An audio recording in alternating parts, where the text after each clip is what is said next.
Kalau misalnya kita bangun brand, sekeliling kita itu pasti ngomongin hal yang negatif. Oh, nggak bisa lah, mana mungkin orang mau ini itu segala macam. Tapi karena kamu udah komitmen, kamu udah yakin banget, jalani aja. Perkara naik turunnya itu biar Tuhan yang ngatur.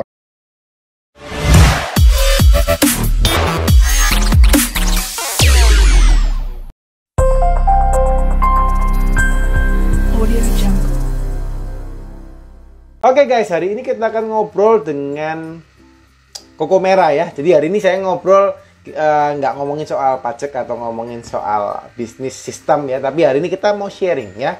Seperti yang teman-teman tahu, kita ada acara namanya The Ngobis yang kita adakan almost setiap Senin ya, jam 8 malam seperti hari ini yang teman-teman juga lagi nonton ya.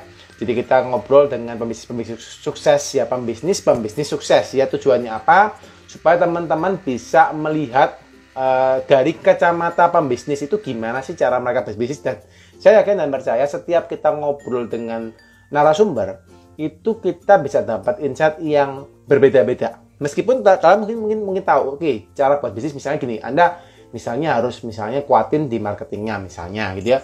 Atau misalnya kalau Anda sering liatin di topik-topiknya The Consulting, Anda mesti tahu, oh kita mesti kuatin di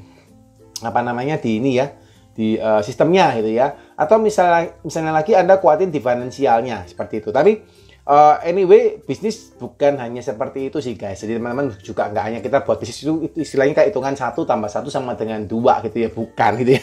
Jadi kalau 1 sama dengan 2 itu anyway di bisnis nggak begitu hitungannya. Maksudnya cara kerjanya nggak gitu, tapi something different ya, bahwa ada banyak faktor yang bisa menyebabkan bagaimana bisnis itu bisa sukses atau bisnis itu bisa gagal gitu ya. Dan ini kita hari ini mau belajar juga sama Koko Merah ya. Jadi Koko Merah gimana sih caranya dia bisa sukses maksudnya gini, dengan kondisi kekurangannya gitu. Kalau teman lihat gitu ya, maksudnya bukan kekurangan dalam artian kekurangan yang gimana guys, tapi kalau kita misalnya sebagai orang normal gitu ya, kita seperti biasa gitu ya.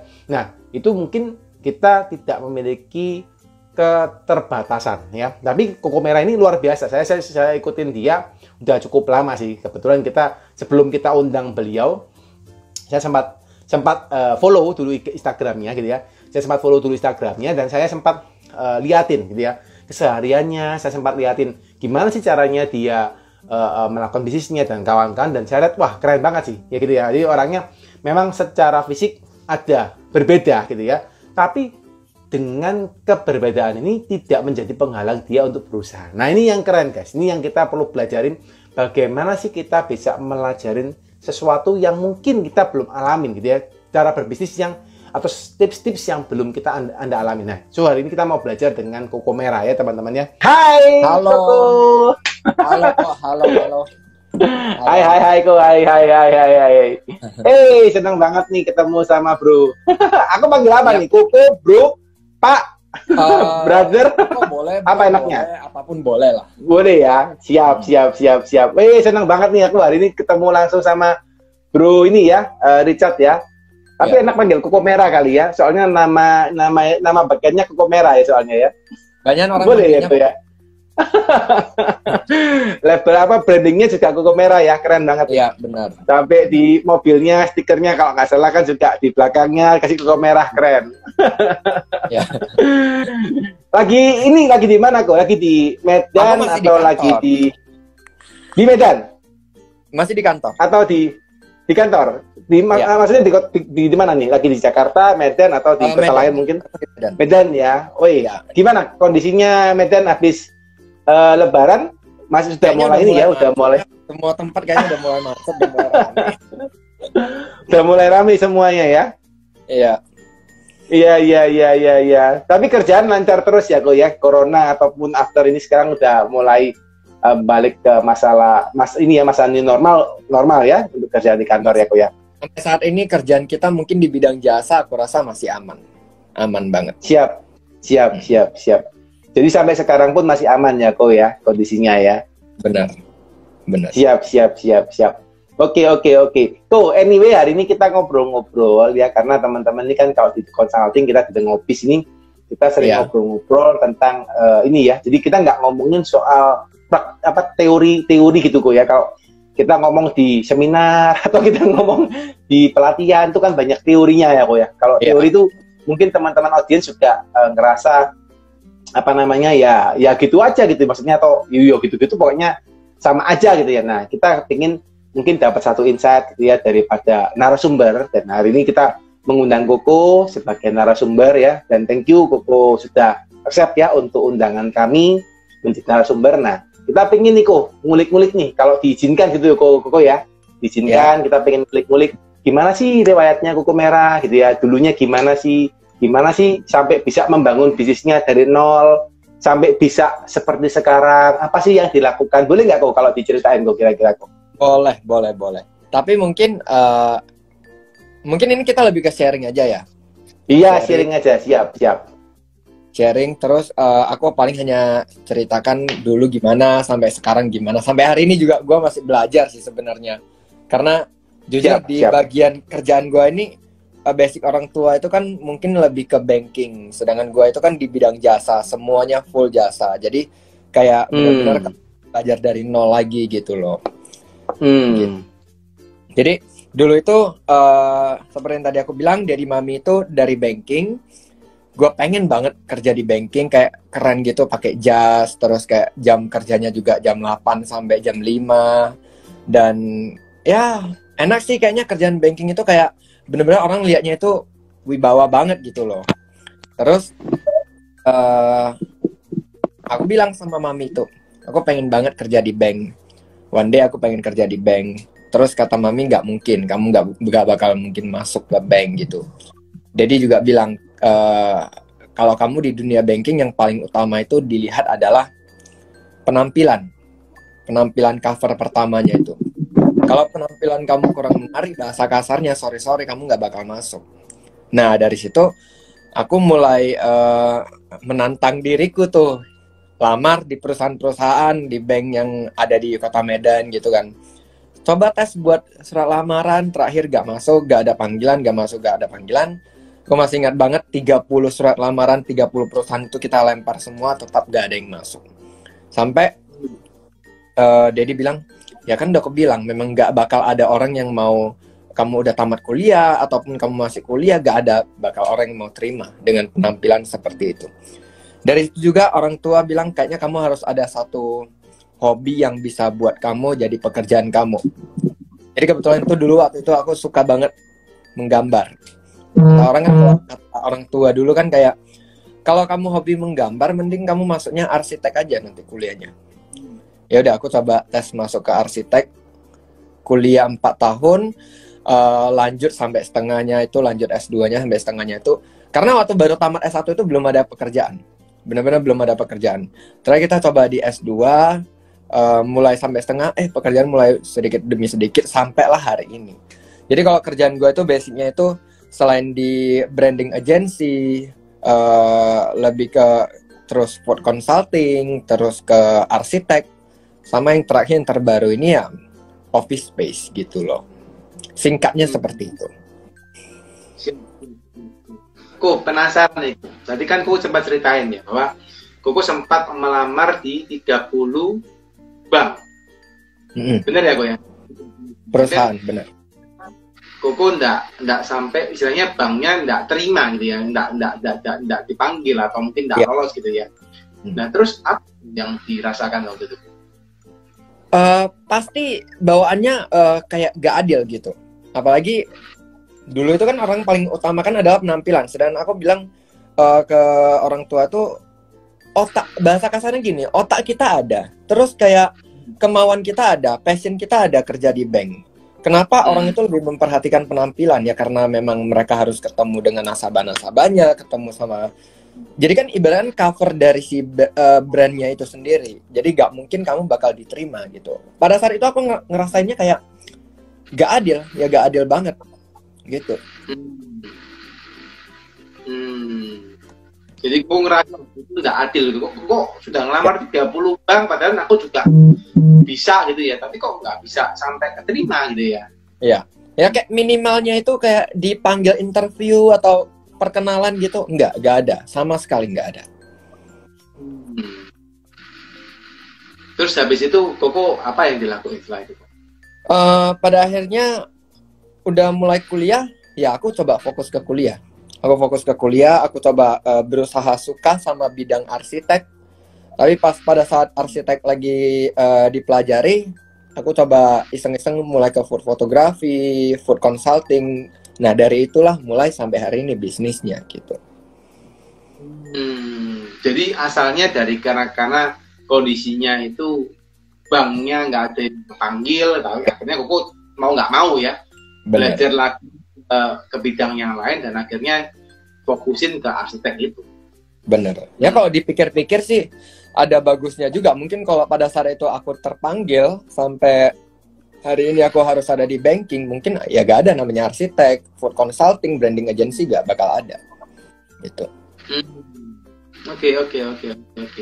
Jadi perjalanan masuk ke arsitek itu apa bisa langsung? Kan pasti kan Koko juga perlu learning by doing atau apapun yang dilakukan. Karena kan tadi Koko bilang kan bidang usahanya kan udah beda dari yang orang tua di banking.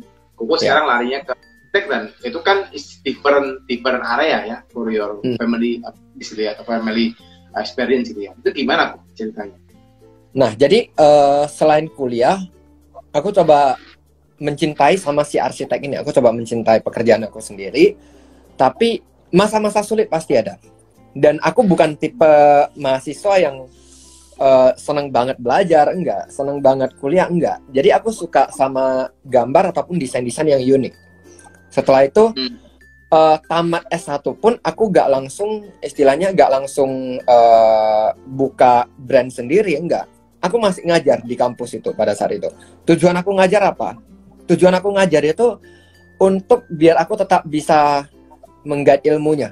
Jadi misalnya aku ada proyek nih. Aku nggak ngerti dari perencanaannya. Aku bisa nanya ke dosen. Gaji gak seberapa. Pada saat itu gaji bener-bener gak seberapa. Tapi yang terpenting adalah relasi aku sama si dosennya ini tetap keep contact gitu. Jadi kalau misalnya aku ada gak ngerti apapun, aku bisa tanya gitu. Akhirnya juga ngajar dulu di dosen atau jadi asisten dosen gitu waktu itu dulu? Dari asisten dosen sampai dosen. Oh, jadi sempat mengajar juga ya Go ya kondisinya ya di tempat arsitek di tempat saya kuliah kemarin dulu. Oke. Kuliahnya juga di Medan juga itu waktu. Di Medan juga.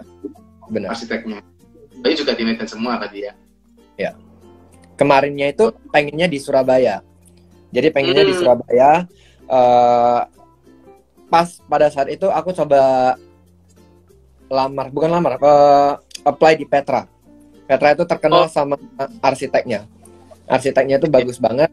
Orang tua, saudara semua pada bilang kayaknya jangan deh, Petra itu susah. Anak gue yang pintar aja pun nggak bisa masuk untuk jurusan A misalnya. Aku coba. Mama bilang coba aja, kalau misalnya nggak coba kan nggak tahu gitu. Rupanya pas kita apply ke sana, aku lulus 2 jurusan, lulus arsitek sama interior designer. Terus pas udah mau masuk, Dedi bilang kayaknya jangan deh, karena arsitek itu berat. Pada saat itu masih ada isu-isu di kampusnya itu mahasiswanya stres, terakhir DO dan ada masalah gitu. Dia bilang nggak usah, kamu harus di Medan aja. Karena kenapa? Karena kondisi kamu itu tidak memungkinkan kamu harus ditinggal sama orang tua gitu. Jadi nggak jadi ke sana, ya udah kita coba di Medan gitu. Oke. Kok penasaran? Tadi kan barusan yang di kata-kata akhir kan Koko cerita bahwa kondisinya Koko tidak bisa memungkinkan kalau misalnya kuliah dari orang tua. Itu kenapa? Iya. Karena sebenarnya sih bisa-bisa aja. Apalagi aku dari SMA gitu, aku berusaha untuk gak tergantung sama orang tua. Dimana kayak sampai hari ini tuh pun aku kan harus pakai lotion tuh, ya kan. Sampai hari ini pun harus Daddy yang memaintain lotionnya itu, gitu. Padahal kalau aku buat sendiri juga bisa. Tapi mungkin balik lagi, mungkin care-nya orang tua itu gak sampai hati kalau anaknya ditinggal gitu. Jadi ya kamu jangan terlalu stres, kamu di sini aja, toh kalau misalnya kerjaan kamu atau tugas kamu banyak bisa kita bantu. Dia bilang gitu. Ya, oke. Karena Koko ada apa namanya bawaan lahir ya, memang dari kulit Benar. warnanya gitu ya. Tapi itu sampai mengganggu nggak maksudnya kondisinya di badan itu atau apa gitu? Mengganggu untuk aktivitas keseharian sebenarnya sangat mengganggu. Apalagi kalau kuliah di bidang arsitek kan itu kertasnya itu harus full bersih. Kalau Koko tahu tuh kertas minyak istilahnya, kertas minyak ataupun kertas roti. Ketempel lotion dikit aja tuh langsung berbekas. Nah itu ganggunya karena gitu doang. Jadi kayak bener-bener harus rapi, harus bahkan kalau mau ngegambar pun tangan jangan kasih lotion dulu sampai segitunya. Oh, oke. Karena mau nggak mau ya kulitnya masih dikasih lotion gitu ya. Bener. Jadi kalau dia nempel pasti ada kayak minyak-minyak itu yang nempel di kertasnya. Oh, oke. Terus dari perjalanan pertama Koko mulai tadi kuliah ya, sempat di ke Petra, dan Koko sempat melamar, diterima, terus akhirnya Koko memutuskan lagi ke Medan ya Koko ya, karena kan orang tua sempat tadi ya. Oke. Terus apa Koko yang dilakukan kok sampai akhirnya Koko bisa buka agensi atau perusahaan Koko sekarang? Sebenarnya yang tadi aku bilang kayak aku pada saat aku kuliah tuh tahun pertama kuliah mungkin masih kosong, belum ada kepikiran mau fokus di bidang apa. Terakhir pada saat itu di Medan itu lagi hype-nya itu food fotografi sama istilahnya food blogger gitulah, food blogger. Jadi di tahun ketiga atau tahun kedua itu kita coba mulai fokus ke food blogger dari situ. Jadi waktu itu aku masih belum berani, kalau pada saat itu kan masih belum ada IG story. Jadi orang itu nggak tahu siapa sih di balik brand ini gitu loh. Jadi aku hanya foto posting dan sampai ada fitur IG story, aku mulai memperlihatkan siapa sih di balik ini gitu. Orang-orang baru, oh ternyata ini kamu ini aku pernah nih ketemu di sini. Nah terus setelah itu aku mikir, kayaknya orang udah mulai kenal, kamu nggak boleh sama seperti brand lain, banyak food blogger di Medan. Dan aku rasa kamu harus punya karakter tersendiri yang nggak boleh sama dengan orang lain biar brand kamu ini bisa dijual gitu loh. Nah dari situ baru kita mulai fokus, oh ternyata kita harus fokus ke review yang seperti ini gitu. Sama sampai hari ini brand apapun yang kalau misalnya aku buat, aku harus ada brand identity-nya, dimana kayak jangan persis sama seperti brand lain. Karakter kamu itu apa gitu loh. Jadi Koko mulai dengan ini ya, mulai dengan buatin dari food blogger itu dulu awalnya malahan ya. Iya. Food blogger. Benar. Memang dari arsitek kok bisa nyambungnya ke food blogger kok? Kan nggak nyambung. Memang nggak nyambung memang. Cuman kan waktu kuliah arsitek di tahun ketiga itu kan kita udah mulai fokus ke coba-coba aja sih, food review, apalagi waktu itu jarak rumah sama kampus itu agak jauh. Jadi kalau misalnya untuk makan di rumah, balik untuk makan siang itu kayaknya nggak memungkinkan. Jadi waktu kita jam makan siang, kita pergi foto review, nggak kepikiran juga kenapa bisa jalan sampai hari ini. Maksudnya kayak memang nggak sinkron. Terus pas kita tamat kuliah pun ini brandnya food blogger sama branding agency ini udah kuat banget gitu loh. Yang hasilnya pada saat tahun kelima aku udah mulai belajar untuk lepas si brand ini. Lepas yang artinya dimana aku harus percaya sama orang yang handle ini. Nggak aku lagi yang berkecimpung di sana. Pada saat aku lepas, baru aku mulai fokus arsitek. Gitu. Jadi, aku bisa menjalankan 2 brand. Ya, paling kalau untuk brand yang food consulting ini, aku hanya memaintain. Untuk yang arsitek, aku harus benar-benar ada di dalam gitu. Sampai hari ini. Food blogger ini tetap istilahnya tetap miliknya Koko ya, berarti tetap miliknya Koko kan? Iya. Tapi istilahnya untuk sampai akhirnya bisa dimaintain oleh orang lain gitu ya. Benar. Jadi dari food blogger ini brandnya udah kuat di kota asal aku. Dari situ keluar anak-anak perusahaannya. Jadi kayak misalnya dari branding agency, food fotografi, apapun sampai hari ini gitu loh. Oh, oke. Boleh gak aku diceritakan, maksudnya disebutkan gitu ya, nama brandnya apa atau nama Instagramnya apa, mungkin biar teman-teman juga biar tahu gitu ya, nama Instagramnya atau nama brandnya apa yang tadi food blogger ini. Kalau untuk brand food review ini, food blogger ini, dia ID-nya itu Nom Nom Medan. Nom Nom Medan. Oh, oke. Dari Nom Nom ini, dari si Nom Nom ini muncullah KM Corp. KM itu kan Koko Merah. Corp itu istilahnya grup. KM Group. Oh. Cuma dalam hatiku kayaknya kalau buat KM Corp terlalu gede deh. Kalau KM Corp itu lo harus arsitek pun masuk, our space, office space ini juga harus masuk. Kita ganti jadi KMS. Jadi dari konsultan marketing strategi. Jadi bakal muncul lagi KME. KME itu lebih ke entertain. Dia lebih ke kayak hire influencer gitu. Jadi aku sengaja buat brand-brand ini biar sinkron untuk brand aku sendiri sebenarnya. Dan di samping untuk brand aku sendiri, mereka mau kerja untuk dia sendiri juga bisa. Aku kan butuh nih, misalnya kayak aku butuh sosok yang orang pintar berbicara, public speakingnya bagus di depan kamera misalnya. Si Nom Nom ini butuh figur itu. Aku harus cari dari brand baru ini. Di brand baru ini aku cari orang-orang yang pintar ngomong. Mereka bisa jadi influencer sendiri. Mereka juga bisa atas nama company kita, gitu. Oke. Jadi akhirnya Koko ini ya, Koko sudah bangun sebegitu besarnya untuk maksudnya si Nom Nom ini. Anyway, aku sudah, kalau nggak salah sudah sempat follow deh Nom Nom itu. Oh iya ya. Aku itu punya Koko sih. Oh oke. Itu udah lumayan lama loh kok. Itu udah sekitar 8-9 tahun juga loh. Oh, 9 tahun berarti. Iya, udah lama. Wow, keren. Nah, pada saat aku zamannya aku kuliah, itu brand udah ada gitu. Oh, oke. Dan luar biasa ya, 9 tahun masih eksis gitu ya maksudnya kan ya. Makanya sampai hari ini, tapi kita kalau kita di Nom Nom ini kita nggak fokusnya di endorsan, kita lebih fokusnya ke review. Makanya kadang ada teman-teman nanya, kok lu gimana sih bisa tutup biaya costing ini? Aku bilang ya dari konsistennya kamu gitu loh. Kalau harap dari endorsan itu nggak mungkin bakal bisa tertutup. Tapi gimana kita maintain brandnya orang, gimana kita maintain brandnya si cafe ini, nah dari sana lah gitu aku bilang. Oh, jadi istilahnya Koko punya food bloggernya itu juga bukan istilahnya revenue streamnya bukan hanya dari endorse ya, atau malah endorse-nya nggak di 100% ya. Tapi karena kalau dulu mungkin kita fokusnya di endorse. Kalau dulu kita fokusnya di endorse, cuman aku lihat kalau endorsean ini makanan yang harus kamu udah dapat terus udah dibayar mau gak mau kamu harus bilang enak gitu loh. Terakhir aku mikirnya gini, kalau enggak gini, satu brand kamu boleh kirimkan 5 makanan. Kalau 3-nya oke, aku bakal fokus ke 3-nya. 2-nya itu aku gak bakal bilang gak enak. Karena kenapa? Mungkin lidah kan beda-beda. Cuman daripada aku ngomong langsung, wah ini gak enak, mending aku take out aja.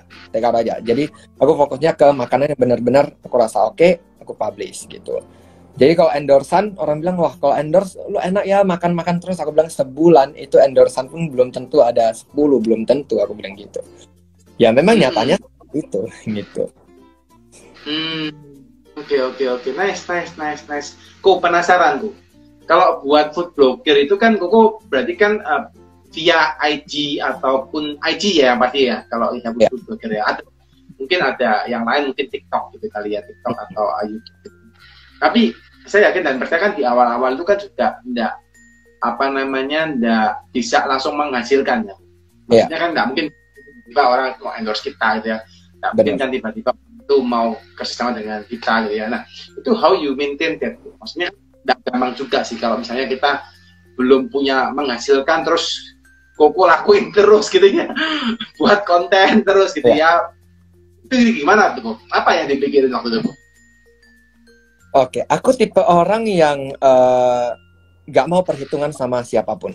Jadi begini, aku bangun Nom Nom, bangun arsitek, bangun apapun, bahkan bangun office space ini, aku gak mau perhitungan di mana misalnya, oh endorsan sekian harganya. Kalau kamu nggak sanggup sekian, ya udah aku gak mau. Aku bukan tipe orang itu. Tapi aku lihat juga, kalau misalnya UMKM, mungkin kita bisa bantu. Kita lihat dari insight brandnya itu seperti apa. Jadi aku rasa ya, aku lebih banyak membantunya itu istilahnya free service-nya ke mereka. Nah dari free service ini bakal dilirik sama si brand-brand lain. Oh ternyata kamu reviewnya seperti ini. Oh ternyata kamu reviewnya. Jadi aku bilang Ya kalau kamu perhitungan sama brand ya kamu nggak bakal dapat apa-apa. Kalau aku hari itu fokus dengan endorsan, artinya nggak buang budget, artinya kamu nggak sampai benar-benar tunggu endorsan, nggak mungkin ada nom-nom sampai hari ini, gitu. Jadi mau nggak mau kamu itu harus berani sekian, habis itu kamu bisa bantu yang lain pasti datang sendiri. Oke. Jadi awal mulanya malah nggak kepikiran untuk terlalu fight untuk cari uang ya kok ya malah awalnya ya. Benar. Tapi ya udah bantuin aja malah bantuin mungkin orang-orang yang UMKM awal udah dibantu gitu ya. Oke, nice. Oke, kok penasaran nih kok. Tadi kan kok juga sempat cerita ya bahwa nom-nom yang kok pegang 9 tahun. And then kok akhirnya bisa lepas ke orang gitu ya, mungkin kepercayaannya Koko gitu ya. Iya. Itu gimana tuh Koko prosesnya? Kan karena nggak gampang kan ya, udah Koko bangun 9 tahun, akhirnya Koko bisa lepas. Nah, ini gimana nih ceritanya Koko? Awalnya itu gara-gara aku udah fokus ke TikTok. Jadi, Koko Merah ini juga gak bakal ada. Kalau nggak karena COVID, nggak ada namanya Koko Merah. Kenapa? Kalau misalnya pada saat itu gak ada, aku gak bakal main TikTok. Jadi, aku itu pas awal-awal COVID itu di tahun 2020. Iya, waktu Indonesia mulai lockdown, itu kan pada banyak orang-orang teman-teman itu mainnya ke TikTok. Aku coba-coba habis download, semuanya buat konten di sana dan aku menampilkan diri di sana. Orang-orang pada nanya, kok bisa gini, kok kamu aneh ya gini. Dari situ kita mulai edukasi, kayak kita ngobrol ke mereka, oh iya kenapa, karena aku bawaan lahir gini sampai aku mikir wah ini kayaknya namanya lebih bagus nama Koko Merah aja, lebih gampang dikenal daripada pakai nama gitu loh. Muncullah nama Koko Merah, habis itu mulai bagus di Instagramnya si Koko Merah. Pada saat itu aku masih pakai nama original aku, nama orinya aku gitu. Karena aku rasa kalau aku buat account ini untuk public, itu privasiku gak ada lagi. Tapi balik lagi, kalau kamu mau naik, kamu harus berani untuk memperkenalkan kamu di sosial media kamu gitu. Aku mulai rubah account-nya Koko Merah. Mulai dipanggil ke TV, dipanggil ke channel-channel podcast dan lain-lain. Aku mikir, wah kalau aku fokus di nom-nom Medan lagi, aku base-nya di Medan, gak bisa gede. Si Koko Merah ini bakal tak di Medan doang. Aku waktu itu pernah mikir, nom-nom Medan kita hapus aja deh, kita buang terakhir, atau kita ganti namanya ID-nya itu jadi Koko Merah. Pada saat itu kita udah mikir panjang, aku buat Q&A juga di si nom-nom ini. Mereka bilang jangan kok, kenapa? Karena kita udah terbiasa follow account ini untuk kulinerannya Kota Medan. Jadi kalau misalnya Koko gak ada pun, coba cari kepercayaan orang lain yang bisa handle ini. Susah, bener-bener susah banget. Kenapa? Karena orang follow. Karena company yang aku bangun ini bukan karena bukan karena service yang dikasih, cuman karena orang pengennya itu kamu yang ngomong di depan, kamu yang ngobrol di depan. Artinya aku jual, bahasa kasarnya aku jual diri aku sendiri, bukan jual brandnya gitu loh. Orang beli Starbucks mungkin karena kopinya, tapi kalau kopi lain di take over sama Starbucks, dia tetap beli si brandnya Starbucks. Hari ini arsitek bisa sampai hari ini, bisa sampai nom-nom bisa sampai hari ini karena apa? Karena si Koko Merahnya. Aku mulai mikir, wah susah banget. Orang bisa cari orang yang benar-benar karakteristiknya ngomong seperti saya, terus idenya ini kalau trafficnya turun kita harus gimana, itu benar-benar susah banget. Cuman sampai hari ini masih belajar. Mau gak mau, aku harus mulai pelan-pelan mengundurkan diri, istilahnya mengundurkan diri dari si nom-nom. Biar gak di mindset orang, oh ini brandnya Medan dipegang sama Koko Merah. Jadi Koko Merah itu global. Makanya kalau sampai hari ini ke Jakarta orang taunya Koko Merah, kemanapun orang taunya Koko Merah, gak tahu nom-nom. Padahal Koko Merah ini baru, ya bisa bilang kalau fokusnya itu baru 2 tahun terakhir ini. Kalau si nom-nomnya ini udah 9 tahun gitu loh. Oke. Jadi Koko Merah di akunnya Instagram itu muncul karena awalnya di TikTok ya, Bu ya. Awal mulanya. Benar. Oh. Oke. And then you get many follower di TikTok gitu ya. Ya, dari TikTok mereka baru masuk ke Instagram. Bahkan kalau bisa dibilang mungkin followers nom-nom sama si Koko Merah mungkin jauh beda kalau di Instagram. Cuman insight-nya, traffic-nya itu aku rasa lebih bagus di Koko Merahnya. Kenapa? Karena kita global. Kalau yang di Nom Nom itu kan dia spesifiknya hanya di Medan gitu loh. Ya. Oke, menarik. Oke, tuh, kita ngobrol soal ini kok, soal arsitek gitu ya. Pengen dengar dari ceritanya Koko sendiri gitu ya. Kan Koko dari Nom Nom gitu ya, masuk ke TikTok tadi kan untuk branding Koko Merah. And then you apa namanya, you do the arsitek gitu ya, apa namanya, pekerjaan untuk arsitek gitu ya, dan macam-macam yang lain. Itu gimana tuh historinya sampai akhirnya Koko ngembangin apa tadi kalau KMS ya, apa namanya brand yang pertama KMS tadi ya. Iya. Aku awalnya itu mungkin sebenarnya agak ribet, cuman aku selalu bilang sama tim aku, pokoknya di hari Senin, Rabu, Jumat ataupun hari ganjil sama genap itu pilihlah salah satu, mau Nom Nom atau mau KM. Nom Nom KM mungkin sama, mau Nom Nom atau arsitek gitu. Jadi kalau misalnya udah hari Selasa, Kamis, Sabtu gitu, aku fokusnya ke arsitek. Tapi terkadang random juga, karena di arsitek ini kalau kita di bidang konstruksi itu mau gak mau kita harus ke lapangan. Jadi kadang bisa bentrok. Teorinya itu mungkin ya Selasa, Kamis, Sabtu. Cuman kalau misalnya tiba-tiba hari Senin, tiba-tiba harus ke lapangan, mau gak mau harus pergi. Cuman ya gak bisa lama. Kenapa? Karena aku ada janji sama timnya si KM gitu. Jadi tergantung gimana kamu memanage waktu kamu aja. Gitu. Gitu apa mudah gitu aku maksudnya memanage dua pekerjaan Sejujurnya susah. Sampai hari ini tuh kadang bisa bentrok dan sering banget bentrok. Cuman kalau Nom Nom ini kan dulu kita fokus di Nom Nom kan karena jam kerjanya kalau ketemu klien itu di jam 12 ke atas. Karena kalau Nom Nom ini ketemunya itu langsung ke owner bisnisnya. Gak mungkin mereka mau pagi-pagi ketemu kita. Jadi istilahnya kita ngopi, kita sharing tentang bisnisnya itu pasti jam 12 atau jam 2 ke bawah gitu loh. Sedangkan arsitek itu harus start dari pagi. Ya mungkin aku bisa memanipulasinya, aku pagi kerjain arsitek dulu sampai siang, mulai masuk ke sore baru kita fokus ke Nom Nom gitu. Oke. Dan itu bisa dilakukan ya untuk maintain dua pekerjaan yang memang aku masih in charge di sana gitu ya. Bisa, cuman jangan aku sendiri. Kalau aku sendiri mungkin aku bakal kewalahan. Jadi ada tim aku juga yang dia udah expert di bidang ini, aku percaya sama dia. Oke. Amazing. Oke. Kok pengen tahu nih kok, how you develop your team? Bagaimana sih kok membuilding timnya? Kok kayaknya kok punya dua pekerjaan yang berbeda kan? Tadi kok sudah sempat cerita ya bahwa nggak mungkin kok kerjakan semua sendirian ya, pasti ada tim yang bantu. Terus gimana nih kok bisa membuilding akhirnya kok bisa kasih beberapa pekerjaan atau berikan kepercayaan kepada mereka beberapa hal yang penting yang mereka perlu lakukan. Kalau jujur sih, kalau aku gak se-expert mungkin company lain. Jadi aku bilang sama tim aku, kita bukan brand yang expert di bidang ini, artinya kita harus cari orang yang pintar, orang yang expert di company lain gitu. Bukan meng-hire, tapi kita belajar. Aku selalu bilang sama tim aku, kita coba pakai mode ATMS. Aku bilang gitu. ATMS itu A-nya itu amati. Kita amati brand orang. Karena kenapa? Dia bisa sampai hari ini, kita kalau udah mulai goyang ya kita mau gak mau belajar. ATMS amati, T itu tiru apa yang mereka ada. Udah tiru, M-nya itu modifikasi. Modifikasi yang artinya lu boleh meniru, tapi lu harus ada karakter tersendirinya. Lu modif dari apa yang sudah kamu lihat dari brand itu, baru kita sempurnakan. S-nya itu sempurnakan. Jadi muncullah brand identity sendiri.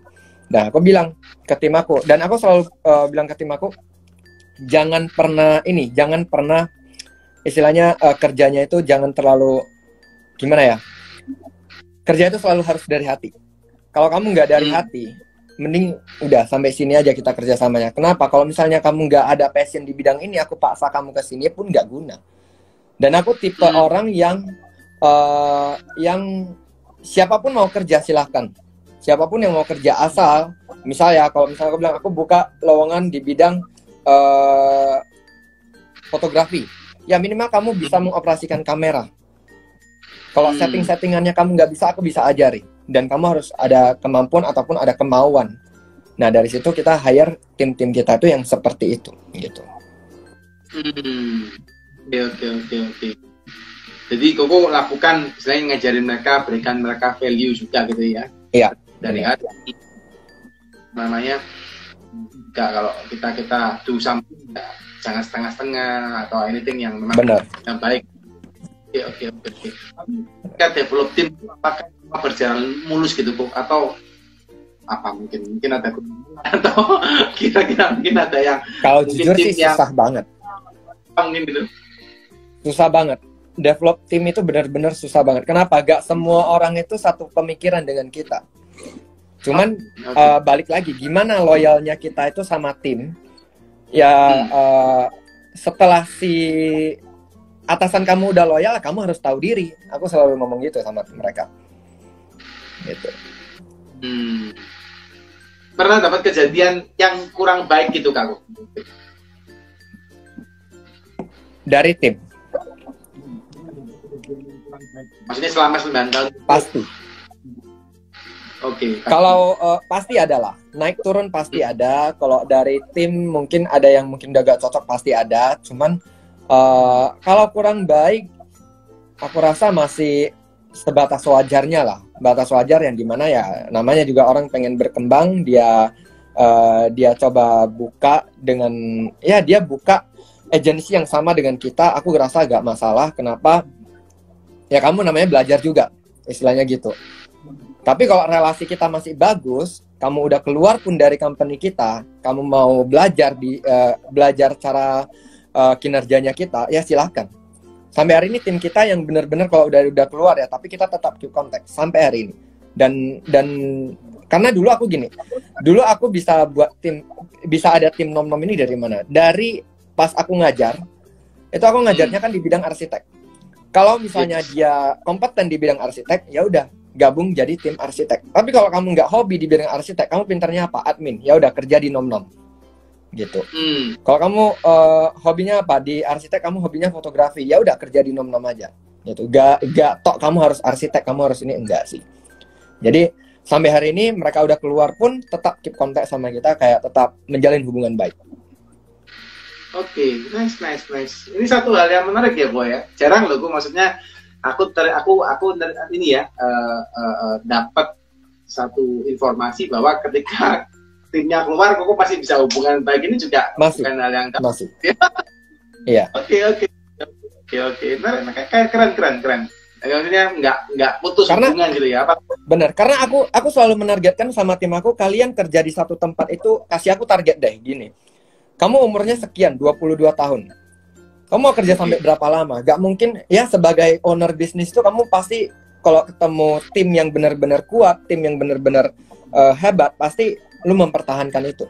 Tapi aku bukan tipe orang yang kamu bahasa kasarnya kamu mati di tempat aku, di company aku, enggak. Mau kembang sama-sama kembang.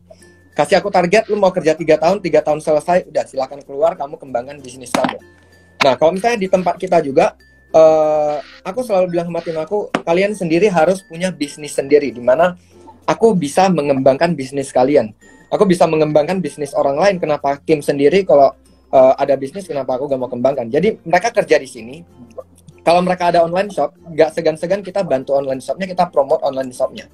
Jadi kayak kita ajari cara ngomongnya harus gimana, kita ajari apa sih buat orang itu mau beli produk kamu. Jadi kita bantu, asal jangan ganggu pekerjaan kamu yang di dalam kantor ini. Aku bilang gitu. Oke. Kok pengen belajar nih kok sempat, ini kan satu hal yang menurut saya bukan hal yang gampang, karena kok di bidang jasa juga istilahnya apa namanya melakukan pekerjaan jasa ini kan juga susah gampang gitu ya. Begitu kita punya timnya kita pinter, dia bisa buka sendiri gitu ya, dia bisa mungkin kalau bahasa kasarnya bisa hijack klien gitu ya, dia bisa atur kliennya gitu. Bahkan kalau memang usahanya dia berkembang, dia malah bisa hijack tim gitu ya, atau timnya kita dihijack sama perusahaan lain gitu ya. Nah, dan gue sempat sampaikan tadi bahwa oke, aku nggak apa-apa, kamu buka bisnis sendiri is okay, malah tak bantuin. Apa kok yang melatar belakang ini kan bukan satu pemikiran yang gampang gitu ya untuk seorang pengusaha pada umumnya gitu ya. Kalau pengusaha kan ya udah kamu buka bisnis, ya udah kamu jadi karyawan saya aja gitu kalau bisa selamanya 10 tahun 20 tahun nanti tak kasih uang pensiun dan kawan. Aku mikirnya beda nih, malah ya udah kamu bisa buka bisnisnya apa kok yang melatar belakang itu. Balik lagi aku bilang aku bukan menjual brand aku aja, cuman aku menjual personal brandingnya aku. Hari ini klien yang kita dapetin ini, kalau mau dibilang ya jujur-jujuran aja, bidang jasa yang kita serve ke klien-klien kita itu bukan bidang jasa yang harganya itu di bawah rata-rata, enggak. Aku berani bilang kayak di nom-nom dari paket apapun, mau endorse apapun, kita itu bisa dibilang, bukan sombong, kita itu bisa dibilang kayak tinggi, harganya itu tinggi banget. Tapi kenapa hari ini orang mau? Karena personal brandingnya kamu. Nah, aku bilang sama tim aku, kamu pinter di bidang kamu mau kecabut pun dari company kita, kamu mau ambil klien kita pun, aku bisa yakin 100% klien itu balik ke aku. Kenapa? Dari cara relasi aku sama si klien, aku bilang gitu.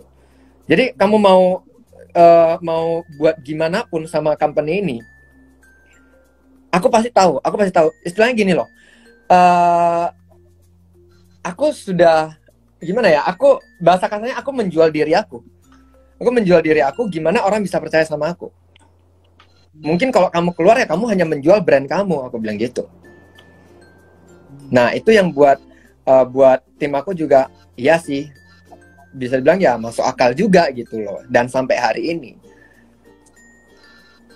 Nice. Ini satu bagi saya sih, bahasanya Kuku punya satu kepercayaan diri bahwa kalian mau hijack nggak bakal lari gitu ya. Karena mereka sudah lengket koko hasilnya gitu ya lo ya. Kecuali hari ini aku buat salah ya. Mungkin kalau aku buat salah, ya mungkin mereka bakal cabut diri dari tempat kita gitu. Oke, nice. Menarik. Tuh, kalau boleh nih kok, pengen ngulik-ngulik. Ini sorry ya kok, kalau aku tanya ini biasanya rada sporadik gitu. Tapi aku pengen tahu gitu ya. Sekarang pasti teman-teman juga di dalam ini audiens juga mungkin pengen bertanya hal yang sama. Nah, kok pengen tahu nih kok, mungkin apa sih yang dilakukan oleh seorang Kuku Merah? Kan sempat menyampaikan bahwa saya lihat dari ceritanya Kuku, dari intonasi yang Kuku sampaikan, dan dari jawab pertanyaan Kuku sangat yakin gitu ya bahwa aku memberikan hal yang terbaik, aku memberikan value yang terbaik kepada customer. Jadi aku tidak perlu takut ya, bahwa customer itu bakal lari kemana-mana. Kalaupun misalnya lari ya udah itu rezeki, mungkin bahasa saya menganalogikan seperti itu gitu ya. Nah, so aku sempat sampaikan juga bahwa aku building a relationship yang baik dengan customer.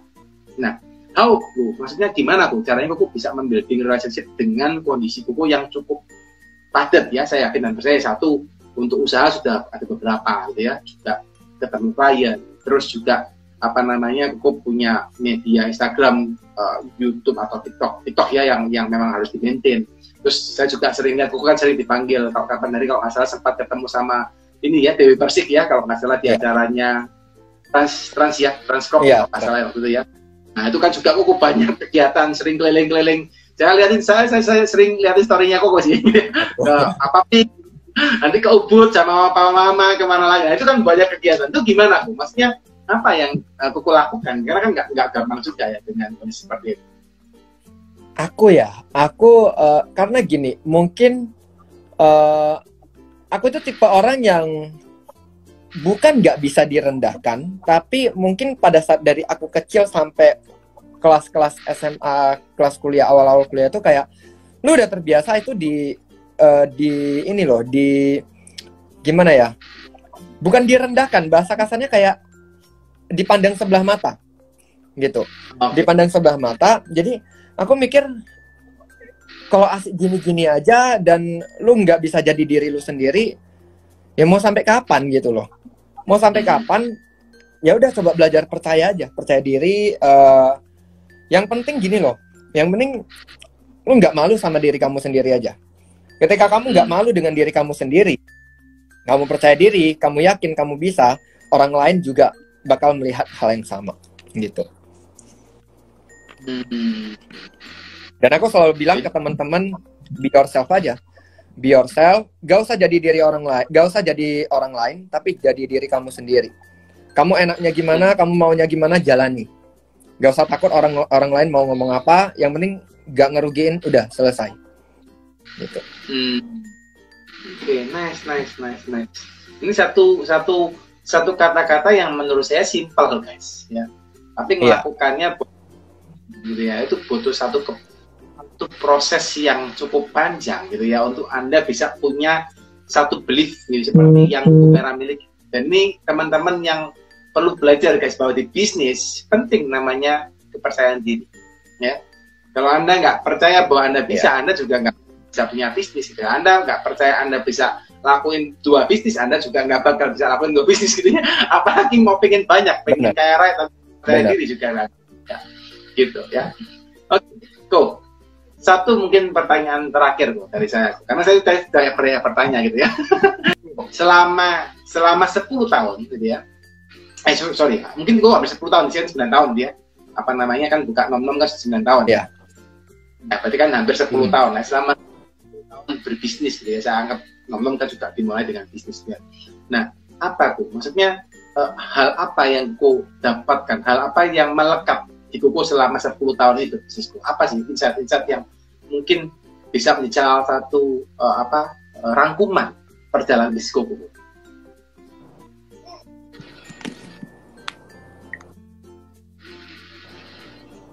Kok sorry agak putus-putus tadi kok. Iya kok ya. Oke. Iya. Tak ulang ya kok ya. Tak ulang ya pertanyaan kok ya. Oke. Jadi selama 10 tahun berbisnis ini kok, selama 10 tahun berbisnis ini kan pasti Koko juga ada masa naik turunnya gitu ya. Kan nggak mungkin gampang gitu ya. Apa tuh yang mungkin atau gini aja gini. Koko selama 10 tahun berbisnis ini kan pasti pernah mengalami masa naik turun ya kok. Pasti. Oke, ada nggak kok kejadian yang mungkin menurut Koko itu masa paling down-nya Koko selama 10 tahun? Ada sih, masa paling down mau di bidang mana? Di bidang nom-nom ada, di bidang arsitek ada, di bidang manapun tetap ada. Jadi aku kita bahas bidang inilah ya, bidang nom-nom. Yang paling down itu ketika kamu harus berdiri sendiri dan jadi kita itu ada grup di Medan, itu ada grup dan di grup ini kumpulan semua food blogger, oke? Kamu harus menarik diri untuk berdiri sendiri, berpegang teguh bendera kamu tanpa yang lain itu bisa ya istilahnya kamu harus berdiri sendiri lah, gak bisa dalam satu grup itu lagi. Tujuannya apa? Aku bilang lagi, kalau misalnya kita di dalam grup ini, yang kita review ini kan makanan, oke? Ada blogger yang dia memang udah kuat, dia udah lebih lama dari kita. Nah, kita patokannya semua ke dia. Kalau dia udah bilang oke, makanan ini, kita gak oke, berarti kita yang bodoh, istilahnya gitu. Jadi aku mikir, wah kalau kayak gini bukan kerjaan juga. Kalau misalnya gara-gara satu orang bilang oke, kita semua 9 orang harus bilang oke. Aku cabut diri, belajar untuk pegang bendera sendiri. Ketika orang bilang nggak oke dan nyatanya rupanya nggak oke, aku harus berani bilang itu nggak oke. Nah itu paling susah, itu benar-benar susah banget. Kenapa? Pertama kamu bilang nggak oke, grup ini bakal nyerang kamu, udah pasti dia bakal nyerang kamu. Lu makannya gimana sih sampai ini kayaknya gini. Ya mungkin ya tes aku memang seperti itu. Cuman aku bilang sama followersku, makanan yang nggak enak aku nggak bakal bilang nggak enak. Aku bakal mungkin ngomong, oh ini keasinan, ini ketumbarnya terlalu banyak, atau ini gini. Tapi kalau teman-teman yang pintar makan asin, silahkan coba, aku bilang gitu. Padahal aku nggak suka makan asin, gitu loh. Itu pertama, itu dari nom-nom. Jadi yang paling susah adalah ketika kamu harus keluar dan pegang bendera sendiri. Itu susah banget, karena bakal ada banyak orang yang melihat ke kamu itu dan negatif semuanya. Dan pada saat itu kamu harus belajar untuk kuat, gitu. Kalau untuk arsitek, masa-masa paling sulit itu adalah ketika kamu rugi dalam satu proyek. Terus belum lagi kliennya minta ini itu dan segala macam. Itu yang harus kamu pertimbangkan. Tapi aku bilang sama klienku, dan aku bilang sama tim aku juga, aku tipe orang yang kalau rugi gak apa-apa.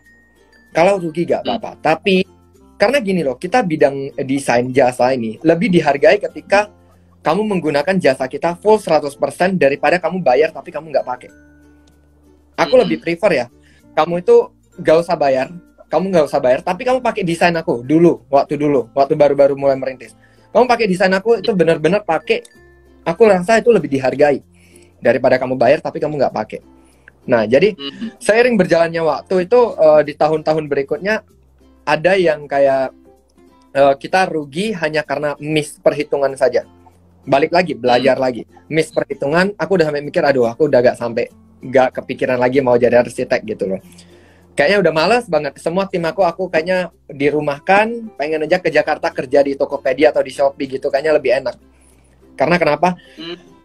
Gak ada beban, mau mikir gaji karyawan, mau mikir anggota lapangan lagi, mau mikir klien lagi, cuman balik lagi. Karena passion aku di bidang arsitek, aku harus konsisten. Gak ada pekerjaan yang naik terus. Ketika turun, kamu belajar dari sana. Nah, sampai hari inilah gitu. Oke, nice. Konsisten ya, Boy ya, kuncinya ya. Konsisten.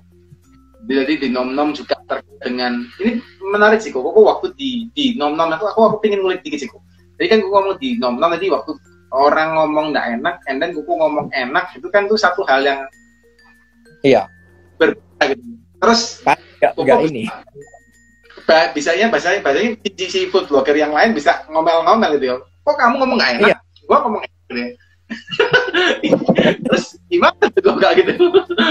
Aku kalau udah kayak gitu ya aku balik lagi bilang, kan lidah orang beda-beda, aku bilang gitu. Terus aku itu benar-benar ya, makanya balik lagi aku bilang sama tim aku, tergantung bagaimana kalian ngomong ke followers. Lu mungkin bilang gak enak, memang nyatanya gak enak. Kalau gak enak memang benar-benar gak enak, ya udah jangan di-review. Tapi kalau memang makanannya keasinan, kamu pun jangan ngejudge itu keasinan. Mungkin saja dia pinter makan asin. Balik lagi, untuk orang-orang yang pinter suka makan asin, ya silakan coba. Gitu. Tergantung dari gimana kamu ngomong sama si orang, sama si followers, audience gitu loh. Oke. And then after that, you can selesain. Koko tadi kan ceritain juga, masalah itu masalah yang membuat Koko down. Iya. Itu bisa dibilang kayak itu bukan titik terendah, cuman kayak jenuh lah, mungkin jenuh karena satu dan dua hal. Tapi balik lagi, komitmen kamu itu seperti apa, belajar untuk konsisten gitu. Dan aku selalu bilang ke tim aku tipe orang yang paling suka dikomplain. Kenapa? Ketika kamu dikomplain artinya kamu itu miss, yang orang mengharapkan itu perubahan kamu itu menjadi lebih baik. Kalau kamu nggak suka dikomplain, ya udah nggak usah buka company. Aku bilang gitu. Gak ada kok yang sempurna, company yang sempurna itu gak ada. Kalau kamu udah dikomplain, malah aku kadang ya sampai klien aku itu aku nanya, gimana maksudnya service kita gimana? Oke nggak? Kalau misalnya ada yang kurang kasih tahu.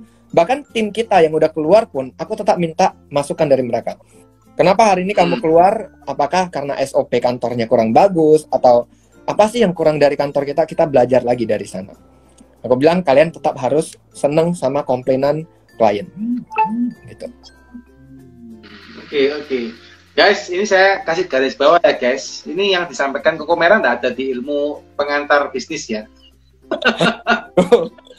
Tapi ini ada. Apa yang aku share ini hanya sebatas pengalaman aku aja, gitu. Masih pengen belajar banyak lagi loh. Ini yang penting tuh, karena kalau kita ngomong di kan nggak ada. Silakan Anda punya prinsip, saya suka dikomplain, nggak ada guys. Gitu ya. Iya. Tapi ini satu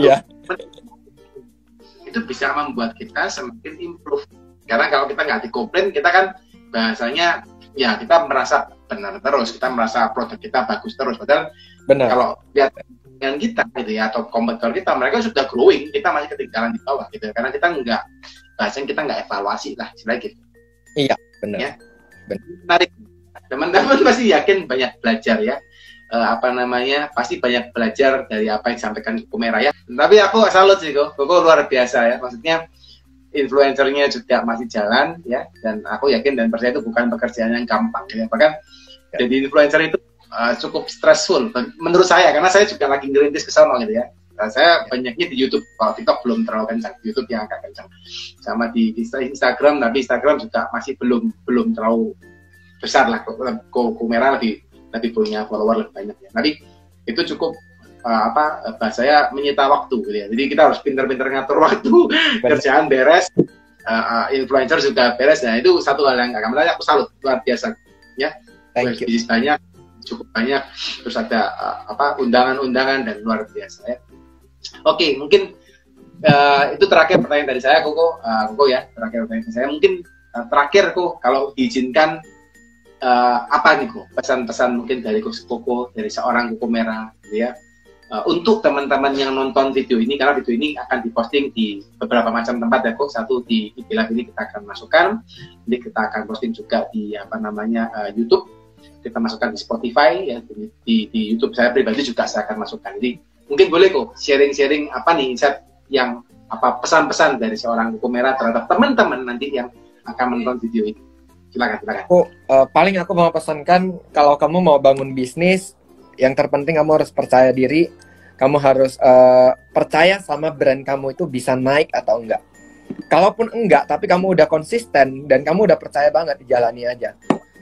Gini, kalau misalnya kita bangun brand, sekeliling kita itu pasti ngomongin hal yang negatif. Oh, nggak bisa lah, mana mungkin orang mau ini, itu segala macam. Tapi karena kamu udah komitmen, kamu udah yakin banget, jalani aja. Perkara naik turunnya itu biar Tuhan yang ngatur. Tapi kalau kamu udah kamu udah jalanin, belajar aja dari pengalaman kamu itu seperti apa. Yang penting jangan takut lah, jangan takut. Itu aja sih aku mau sampaikan. Top. Jempolku, 4 jempol buat Kumera. Luar biasa ya. Mau belajar lagi. Juga masih belajar ya, teman-teman, tapi akhirnya percaya pasti banyak insight dari yang teman-teman dapetin ya. Karena yakin dan percaya guys, apa yang dilakukan, apa yang dihadapi oleh seorang Kumera, oleh seorang pengusaha gitu ya, itu akan 100% berbeda dengan ilmu di buku. Jadi Anda ya buku belajar guys, tapi mental kebijaksanaan wisdom itu nggak ada di buku guys. Itu yang teman-teman ceritain ya Kumera, aku mau di-komplain, aku suka di-komplain, itu nggak ada wisdom di buku seperti itu. Tapi itu yang perlu dilakukan ya, kurang lebih itu ya guys. Dan thank you buat Koko ya, sudah sharing many things today ya. Very nice, very insightful ya, dan senang banget dengerin ya. Jadi sekarang kondisinya di Surabaya kok, cuma soon kita ada rencana untuk buka kantor cabang di Medan ya. Hopefully kapan-kapan kalau ke Medan aku mampir kalau diizinkan. Nanti aku ke Surabaya aku juga kontak kok. Aku kayaknya nanti bulan-bulan antara bulan depan atau 2 bulan lagi ke Surabaya gitu. Ya, aku boleh. Nanti kita via WA ya. Via WA nanti kita kontak-kontak. Ini nanti buat jemput. Siap. Thank you. Thank you gitu Kumera ya. Kita akhiri teman-teman ya. Thank you buat Koko, sukses terus, sehat-sehat terus buat keluarganya. Dilancarkan semua usahanya ya, dan buat teman-teman juga yang nonton semoga terberkatin, dan see you teman-teman, selalu sukses, diberkati.